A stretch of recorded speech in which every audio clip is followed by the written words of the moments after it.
Hello and welcome. This is Cheryl. Thank you so much for joining me today. Today I'm sharing just a quick card tutorial. I'm using matte blending ink with stencil and embossed detail. In the month of December, Lisa Horton Crafts, the Facebook group, introduced color combinations of the month. And this is the first month that I've had all three colors, so I'm so excited to play around with it and decided to record it. So for this month, the color combination of the month is Antique Pink, Rustic Coral, and Dolphin Gray matte blending inks. And I'm pairing that with the Leafy Flourish embossing folder and coordinating layering stencil set.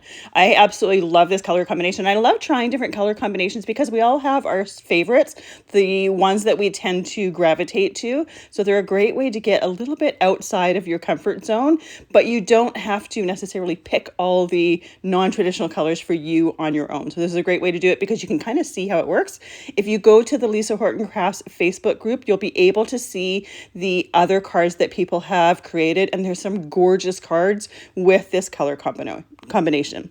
So the very first thing I did was took some Hammermill Cardstock and embossed it with the embossing folder.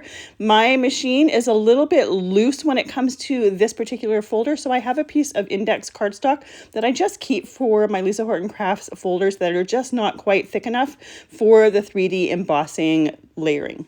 I took out my Tacky Mat and I'm going to layer on those stencils. I have a little bit of painter's tape to make sure that that stencil doesn't move on me. I typically like to stencil first and emboss next.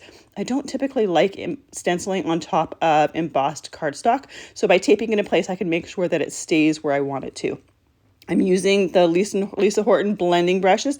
These are great for layering up color. They're really, really soft. So I start where I want my color to be darkest, and then I kind of move out as I have less ink on my brush. I also make sure to go in both counterclockwise and clockwise motion so that I don't have the ink layering on a certain side of the stencil. I want to have it fairly even for the coverage within that stencil.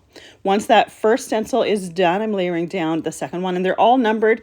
You can do them in order or you can do them out of order. You're going to still get the same result, but it's great to have the numbers on them just to make sure that you're getting them all done, as well as you can choose, say, a certain one if you want to have a certain paste or glitter or shimmer spray through it, and I would choose that one to do that one last, especially if you're using paste in it. For the second layer, I first did that Antique Pink, and then I went in with the Rustic Coral just to get some lighter layers and darker layers. I'm using that same blending brush for both, but I do use the lighter color first, and then I use the darker color. For the third layer, I'm just using that Rustic Coral for this particular layer. I want to have gradations of this color on the different areas and the different leaves. And those first three stencils are all different leaf pieces, so that these two colors are perfect for it. And it's definitely not a traditional color to do leaves, but I absolutely love it. I think this is a perfect non-traditional Valentine's palette, because I wouldn't have thought to put this with that Dolphin Gray. And that Dolphin Gray is kind of a gray brown for Valentine's, but it has such a beautiful look to it. Next, we're working with one of the stem layers. So I layered that stencil on, and then I'm working with that Dolphin Gray, and I'm using a different blending brush for that. I tend to have, for my matte blending inks, I have one of the Lisa Horton brushes for each color family. That way I don't have one for every single color, but per color family, that works for me. As long as you're using it with the same type of ink, we don't want to contaminate our ink pads. Now we're ready to do the last layer of color.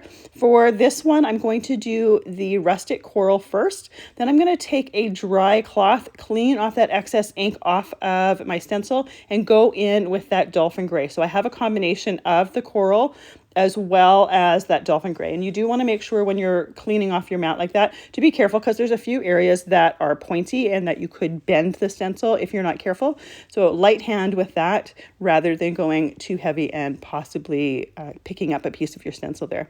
So here is our finished background. Again, I just love that color combination. So what I typically do when I'm doing stencil and embossing folder layers, I'll typically pick one layer and do it last, and then I'll put like a Stickles glitter paste for some extra bit of sparkle and an extra little bit of texture. I don't do that with this one. What I will do is once I'm done my card, I will add a little bit of Stickles on some of the little buds on the stems just to add that little bit of glitter, but we still see that beautiful blending of the matte blending inks. For my sentiment for this card, I'm using the Sending Smiles Stampin' Die set. So I have 2 layers of that Sending Smiles, and you could do 3 if you wanted, because this die set does have 3. And I am using those same ink pads to blend them. I just die cut them out of white cardstock. Then I have some Hammermill cardstock here that I'm trimming down for a mat. I trimmed that down to 4 inches by 5 1/4 inches. And my embossed and stenciled piece, I trimmed that down to 3 3/4 inches by 5 inches. I want my mat to perfectly blend with this stencil and embossed background, and I don't want my ink to be too dark. Often, if I'm using the ink for a mat, I'll just swipe the ink pad right onto the cardstock. But because I did ink blending for that stenciled image or that embossed image, I also want to do ink blending for my mat so that it's a little bit softer. It coordinates beautifully with the ink blending on the image, and it doesn't take attention away from it. I didn't want it to get too dark, so the ink blending is perfect for that, because I can always add a little bit more ink if I wanted a little bit darker. I set those pieces to the side, and I'm ready to stamp some sub-sentiments or a sub-sentiment to go with my word sending. The Sending Smiles set has both sub-sentiment stamps as well as a die cut to die cut them out, and then dies for the word sending. So I'm going to stamp those using my Misti stamping tool with that Dolphin gray ink. Now, the Dolphin or the Cloud 9 matte blending ink is a nice felt pad, so it's got some firmness to it. So I don't have to worry about getting too much ink on my stamp, and I can just stamp it as many times as I need to get a clear stamped image. For the Cloud 9 inks, the interference inks and the color shift inks, I regularly say they have a foam pad. They're too soft, so you need to be really, really careful about how much ink you put on there. For the Cloud 9 matte blending inks, you don't have to worry about that. They have a nice firm pad to them, so they're a lot easier to do that stamping with. Once I have that stamping done, I take the die that coordinates with it, layer it onto those stamp sentiments, and I like to tape it in place with a little bit of Best Ever Craft tape to make sure that it doesn't move on me while I do my die cutting.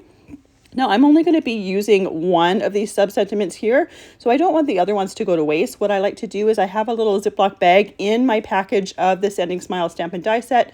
I will put the extra sentiments in there, so when I'm working on future projects, there may already be a sentiment that I've already done from a past project that would be perfect for what I'm creating.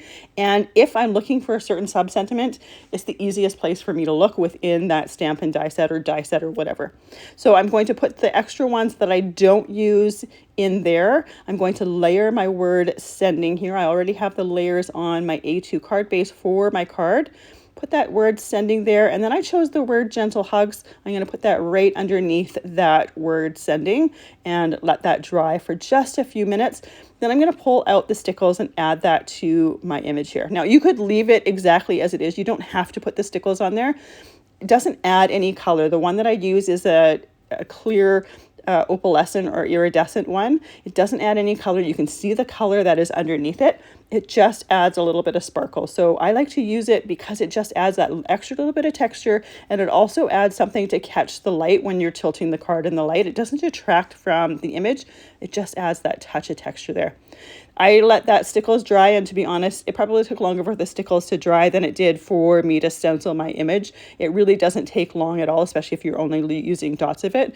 But here's the final result. I absolutely love this color combination. I know I'm going to be pulling it out again. Definitely go over to the Lisa Horton Crafts Facebook group and check out the cards there, because they're absolutely gorgeous and it'll give you some more inspiration for this color palette. Thank you so much for joining me today. I really appreciate the time that you spend with me. I hope you have a fantastic day.